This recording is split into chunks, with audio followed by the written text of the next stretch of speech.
This is a honey nut squash. The skin is edible, so we're just gonna cut these in half, scoop out the seeds, and roast them. It's so cute. So much easier to cut than a butternut squash, let me tell ya. Beauties. And we are also going to roast a shallot in its skin like roasted garlic. I've never done it before. We're gonna see if it works. We're just gonna drizzle all of these with olive oil and sprinkle them with salt and put them face down on our baking sheet. I'm gonna give them a good rub down. A little massage. Back sides too, remember the skins are edible. Now we're gonna roast these for 45 minutes, flipping these about halfway through until they are super fork tender and very easily pureeable. Is that a word? Pureeable? It is time to make the pasta dough with Cuttlefish Inc. Have you seen that episode of South Park? Cuttlefish. So we've got 4 egg yolks and 2 whole eggs. We're gonna mix these together first with the Cuttlefish Inc. for squidding. Whatever you can find. It is black as black can be. Oh, it's thick. Oh, a little bit more, a little bit more.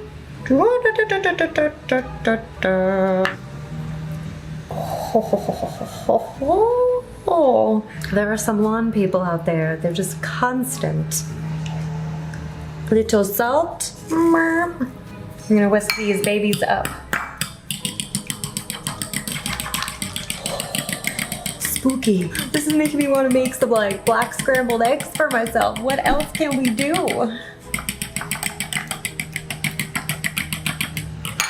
Whew. Okay, so we've got some all-purpose flour, but you can absolutely use double O flour as well. Actually preferred. So now that we've got our flour, we're going to make a well in the center of it to make way for our super spooky egg squid ink mixture. And add your squid ink. Now we are going to kind of slowly start working in the flour around the edges here.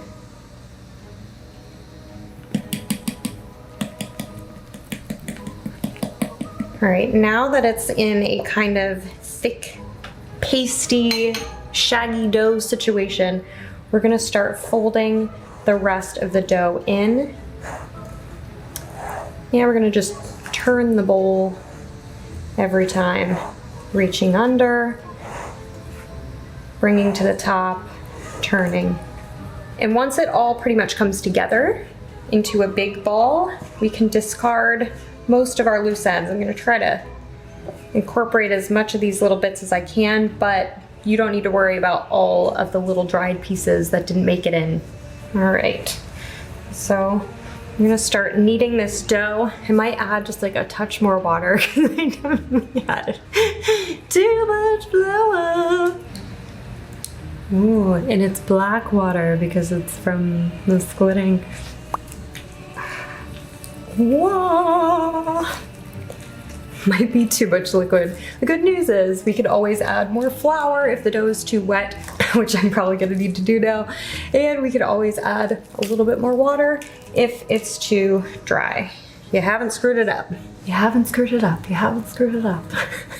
Basically just rolling with my palms and I'm pushing the dough away, then bringing it back and folding it in on itself a bit, and then rolling it again. And then I'll turn it, kind of do the same thing, all the while trying to keep the seam in the same spot.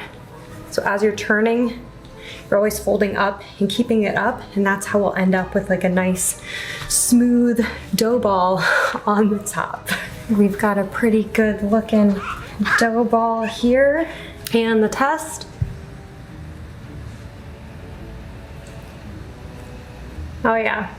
Poke it, if it springs back, that means we've developed the gluten, which is what we want. We are gonna let this hang out at room temperature for about 30 minutes. And while we're waiting, we're gonna prep our sauce and make our filling. They're doing a lot of lawn work outside, but we're going for it. The honey nut squash is out of the oven. We are gonna just blend the whole dang thing. We're gonna eat the skins. They're nutritious and it's less work.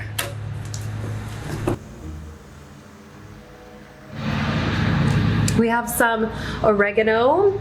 Typically sage is used with squash dishes, but since we are filling these ravioli with burrata, trying to come up with flavors that worked well with both the squash and the burrata. So we're using oregano, and we're going to make a tomato-based sauce, which I think is going to be just lovely. Give a nice drizzle of olive oil.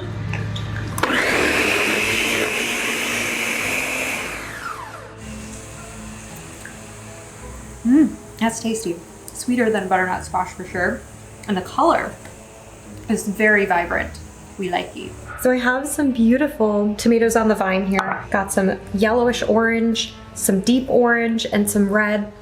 And super simple with these, we're just gonna drizzle with some olive oil, sprinkle with some salt,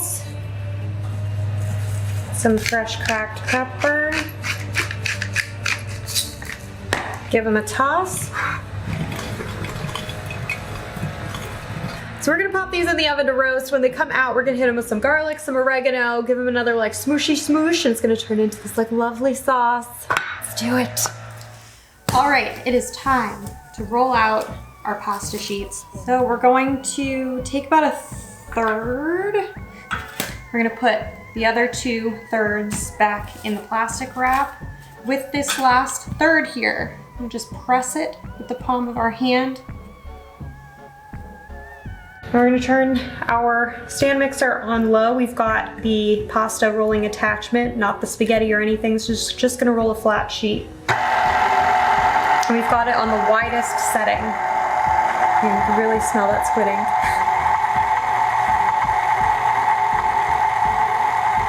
So we've run it through once. Now we're going to make it into a rectangle. So we're gonna just kind of fold the ends in like a book. Sort of just press it down again. And do one more time at that thickness.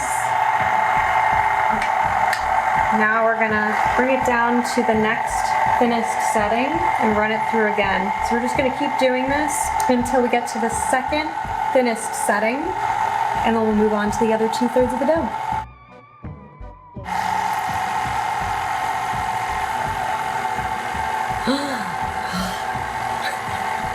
Oh, look at how long it is. We're gonna be able to make way more than the number of ravioli I thought we were gonna make. It's bulky. All right, so we're just gonna place this directly on top of a floured countertop since it's so long. And then we've got some wired racks that we're gonna put over top of that and then put a damp towel over top of that. So it's not directly touching the pasta, but keeps the air moist underneath so it doesn't dry out. All right, we've got our black Cuttlefish ink pasta sheets laid out. We've got our filling. We have our balls of burrata on a paper towel, getting as much moisture off them as possible. And it is time to fill. See how this works. First, I've got this big mug that I'm just gonna kind of make an indentation with to give myself a guide. So this is how large I want the filling area to be-ish. Give myself some space in between each. We've got our filling, and we're gonna pipe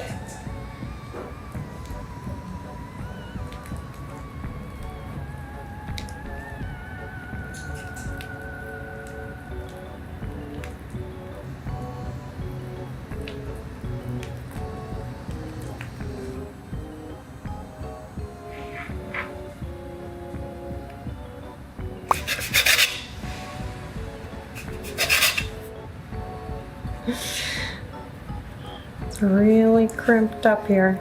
Trying to get out any air bubbles.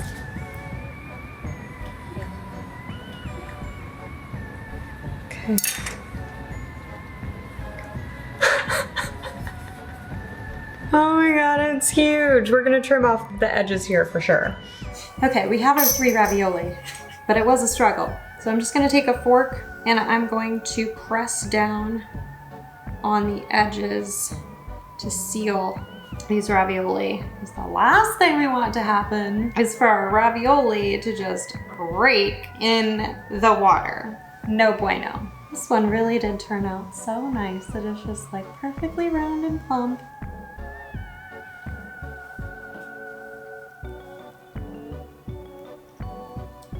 Oh my goodness. All right, I've just taken our roasted tomatoes out of the oven. They look beautiful.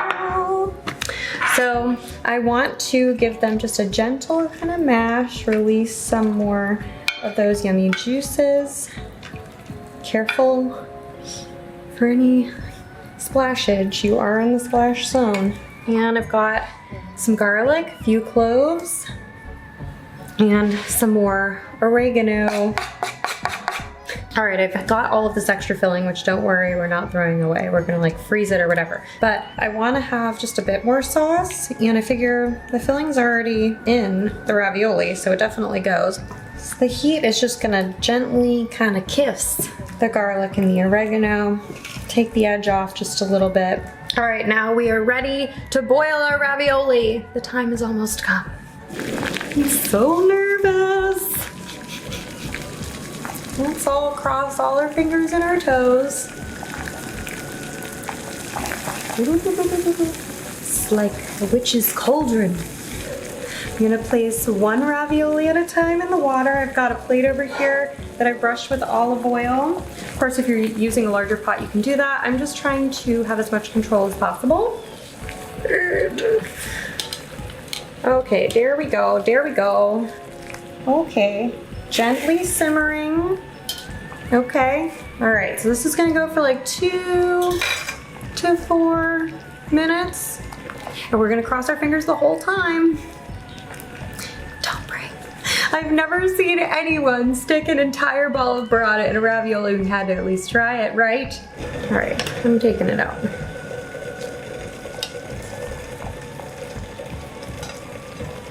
Oh.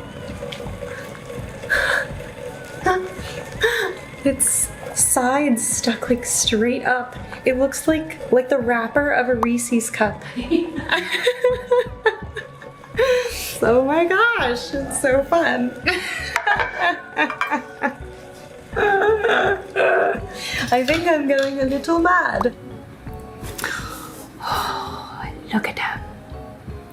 Spooky. They look so awesome. I'm so relieved. All right, I'm gonna grab the sauce from the oven, plate these babies up, and we'll be right back to feast.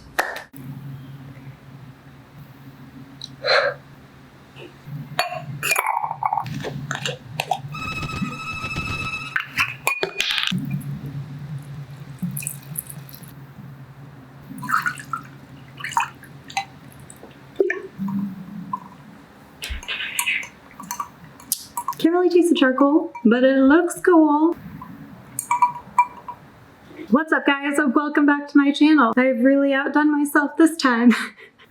Try Googling burrata raviolo with whole ball of burrata. I can guarantee you're not gonna find anything. This will be the first entry. That being said, I have been working on these for hours and I am ready to go. Let's do this.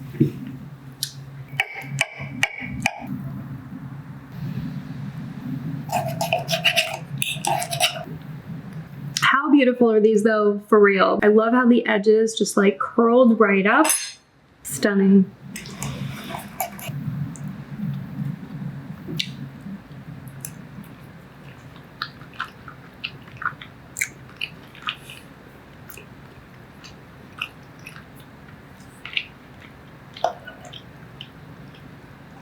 Those flavors go so well together.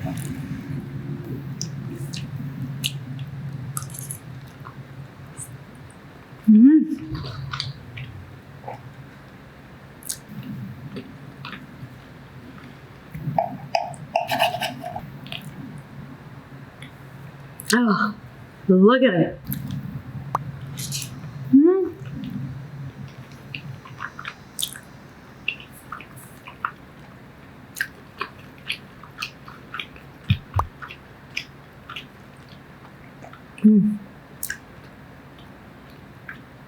I want to say they sell burrata one size smaller than this too. So if you guys wanted to make a slightly smaller ravioli, you could probably do that.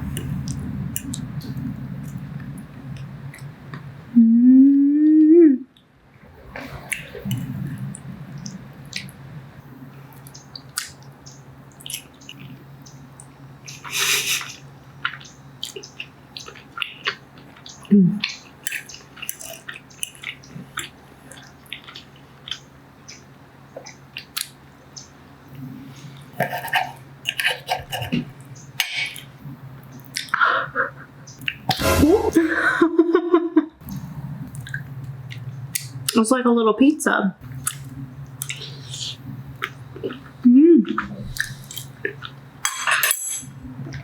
I feel like I've never loved burrata so much. I love it with the tomatoes and the squash.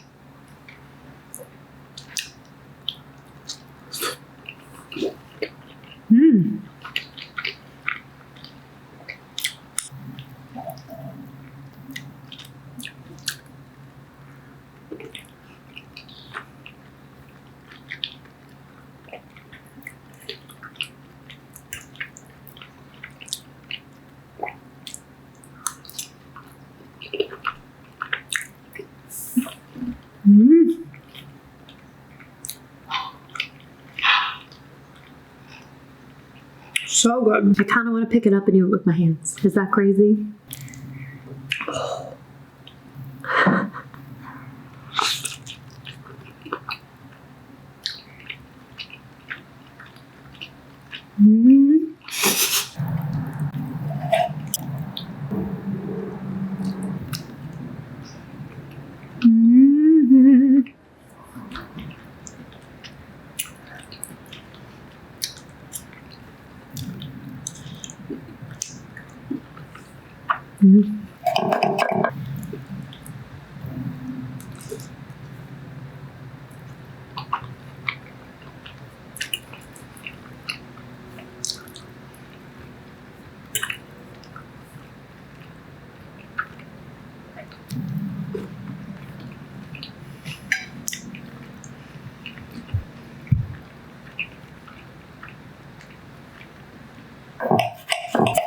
I feel very throwback with my choker.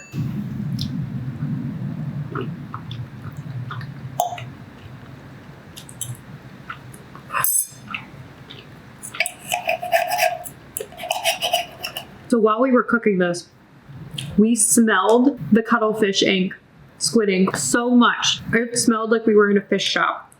And my mom was like, is that how it's gonna taste? And I've had squid ink pasta before and it's never really had that taste. I mean, it doesn't even like lend itself that way. So it's really interesting smelling that kind of strong sea smell and then not tasting any of it after it cooks.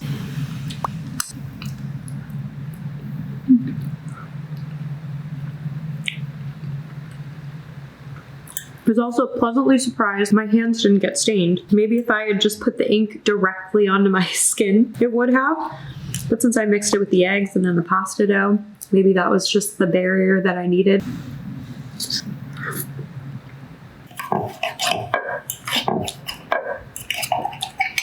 I'm so happy I decided to use the honeynut squash. The color is beautiful. It tastes similar to butternut squash, but a little bit sweeter. This doesn't taste sweet though. This is very savory. The creamy burrata like really mellows everything out.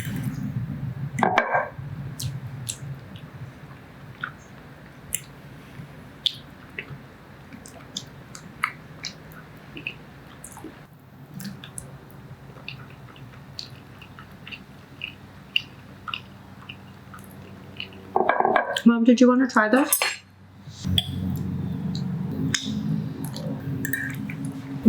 Good, right? Really good. Mm-hmm. Really good. Mm-hmm. Wow, I didn't expect that. Right? That burrata is Yeah, I was worried that the burrata was a mistake. buttery almost. Yeah, I was worried that the burrata was just going to be this move that I made to try to be different, but it's so good. So good. And you're right, it's like buttery.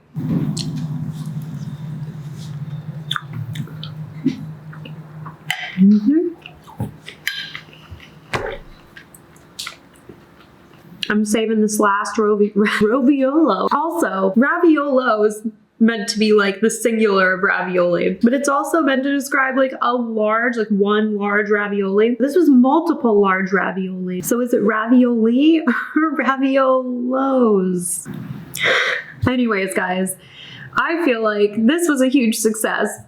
These are delicious. I highly recommend you try them. The sauce was so easy. The filling was so easy. The oven does like half the work. The blender does the other half of the work. The hardest part is really just like shaping the ravioli. If we learned anything from today though, it is that you should not overstuff your ravioli because they will not seal. Granted, it really just depends how large of a sheet of pasta you have. I have a pasta machine that rolls out pasta to a specific width. So you're kind of restricted, but if you roll it out by hand, you could make a much larger square of pasta dough to make an even larger ravioli or raviolo if you wanted.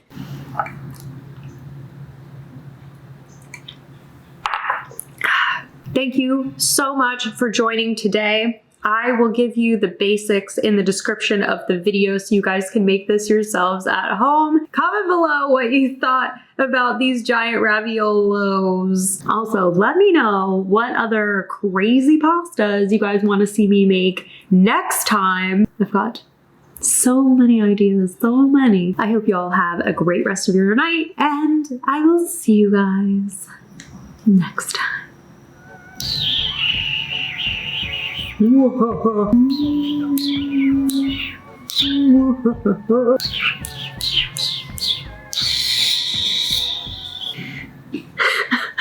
Alright guys.